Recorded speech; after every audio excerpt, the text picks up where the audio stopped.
आज से 6 महीने पहले मैंने ये गाड़ी ली थी, मैंने फाइनेंस करवाई थी। लेकिन ये हुआ कि लास्ट वीक में फ्राइडे को मेरा एक्सीडेंट हुआ, एक गाड़ी वाले ने मुझे मार दिया। ये मेरा नो फॉल्ट था, लेकिन उस गाड़ी वाले ने मुझे मार दिया। अब इस गाड़ी का अगर आप कंडीशन देखें तो ये फ्रंट डोर इसमें डेंट आया हुआ है, जो बैक डोर है इसमें भी है, ये जो बॉटम जो स्कर्ट है ये, और ये जो स्ट्रक्चर है ये बेसिकली अंदर बेंट हो गया हुआ है। तो ये इसमें लॉस हुआ है इसी वाले। इसके अलावा बैक में देखें तो बैक अलॉय व्हील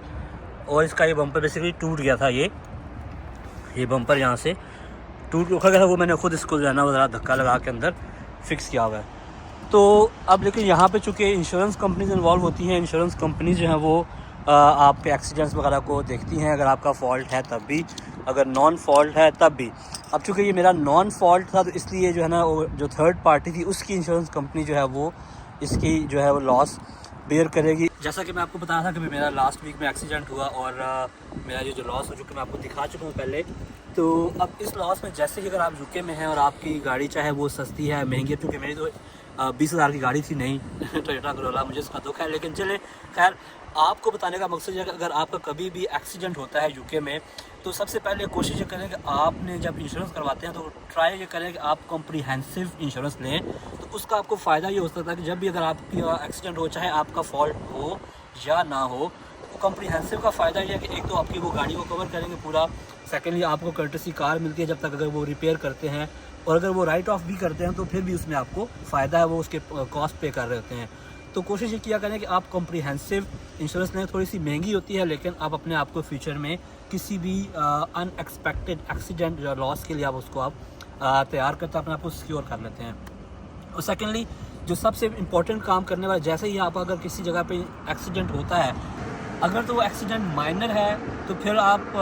फ़ौरन गाड़ी को साइड पर लगाएं। आप जिसने आपको जो थर्ड पार्टी है जिसका फॉल्ट था, आप उसके साथ डिस्कस करें, अपनी गाड़ी की फ़ोटोज़ लें फ़ौरन से, अपनी गाड़ी की नंबर प्लेट, अपने जो नुकसान इसकी फ़ोटोज़ लें, जो दूसरी गाड़ी है जिसने मारा है उसकी भी फ़ोटो लें, उसका नंबर प्लेट की फ़ोटो लें, और वो जो ड्राइवर है उसकी डिटेल्स लाजमी लें, उसका नेम, उसका मोबाइल नंबर, ये डिटेल्स आप लाजमी लें ताकि आपने इंश्योरेंस को इन्फॉर्म करना होता है। अगर आपका कोई बड़ा लॉस हो जाए या गाड़ी चलने के काबिल ना हो, फिर तो आप फ़ौरन वहाँ पे आप पहले तो पुलिस को कॉल करें ताकि पुलिस वहाँ पे आए, वो गाड़ी को वहाँ से हटाएं और उनको वो रिपोर्ट हो जाए। लेकिन अगर माइनर एक्सीडेंट हो तो फिर आपको बेशक पुलिस को कॉल करने की ज़रूरत नहीं है, वो मैंडेटरी अगर कर दें तो बेहतर है, सेफ साइड के लिए आपके लिए वो रजिस्टर हो जाएगी आपकी कंप्लेन। बट अगर आप नहीं भी करते तो फिर भी आप गाड़ी को साइड पर लगाएं, आपका जो दूसरा ड्राइवर है थर्ड पार्टी उससे आप उसकी डिटेल्स लें, और आप फ़ौरन से पहले आप जो है वो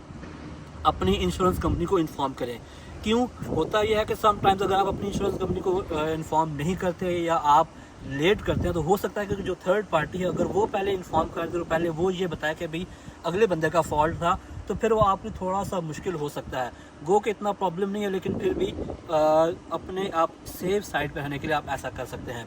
तो सबसे पहले आपको ये करना है कि आपने इंश्योरेंस कंपनी को इन्फॉर्म करना है अपने इस किस डेट को, किस टाइम पे क्या हुआ, कैसे हुआ, अगली गाड़ी का आपको नंबर देना है, बंदे का आपको नेम और उसका आपने मोबाइल नंबर देना है। तो फिर आपकी ताकि आपकी जो कंप्लेन है, आपका जो क्लेम है आपकी इंश्योरेंस कंपनी के साथ वो स्टार्ट हो जाता है, और उसके मुताबिक फिर वो आपकी जो इंश्योरेंस कंपनी है वो फिर आपकी गाड़ी को एवेल्युएट असेस करते हैं, और फिर वो जो थर्ड पार्टी है उसकी इंश्योरेंस कंपनी से वो लॉस रिकवर करा के तो आपकी गाड़ी को अगर रिपेयर करना हो तो रिपेयर करते हैं, अगर वो रिपेयर के काबिल ना हो तो उसको वो राइट ऑफ करते हैं। जैसे अब ये मेरी जो गाड़ी है ये, तो अब मेरी गाड़ी को उन्होंने कहा ये कैट एस है, क्योंकि इसमें आपको मैं दिखाऊं तो आपने देखा फ्रंट डोर जो है इसमें डेंट आया हुआ है, और इससे अगर आप दरवाज़ा खोलें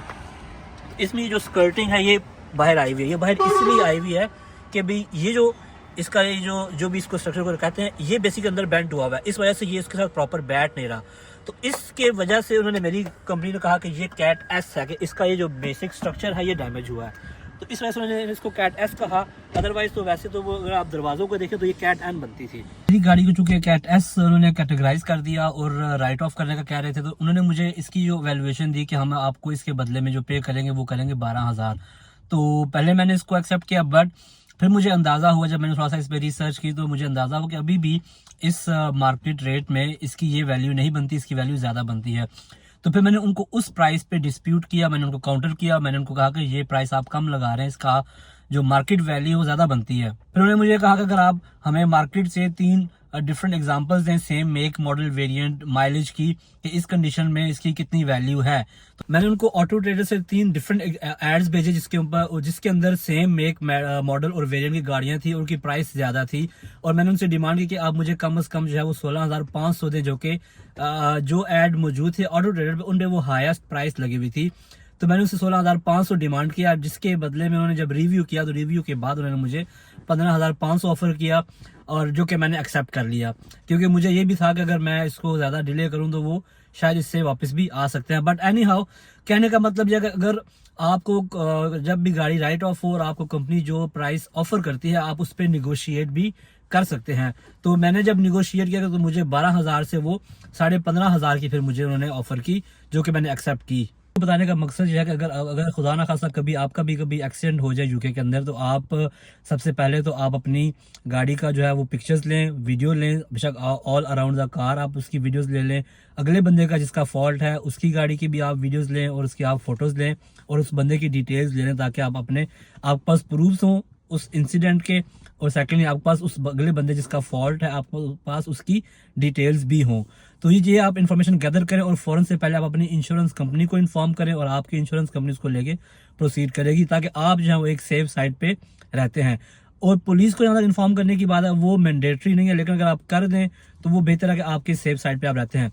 सबसे इंपॉर्टेंट चीज़ ये है कि अगर आपको कोई इंजरी होती है, कोई फिजिकल इंजरी है, तो आप लाजमी फ़ौरन हॉस्पिटल जाएं, A&E में जाएं, उनको आप इन्फॉर्म करें और अपनी इंश्योरेंस कंपनी को भी इन्फॉर्म करें, क्योंकि जब आप अपनी इंजरी उनको बताते हैं तो आपकी इंश्योरेंस में आपको फिर वो इंजरी क्लेम भी मिलता है। तो जैसे अगर आपकी वो गाड़ी को रिपेयर करेंगे या राइट ऑफ करेंगे उसका वो आपको लॉसेस कवर करेंगे। अगर आपका उस दौरान आप काम पे नहीं जा सके, आप शिफ्ट नहीं कर सके, आपका जो अर्निंग का जो लॉस हुआ है आपकी उस अर्निंग के लॉस को भी वो कवर करेंगे। और अगर आपकी कोई इंजरी हुई है तो वो भी आप उनको बताएं और वो आप उनसे इंजरी का क्लेम भी ले सकते हैं।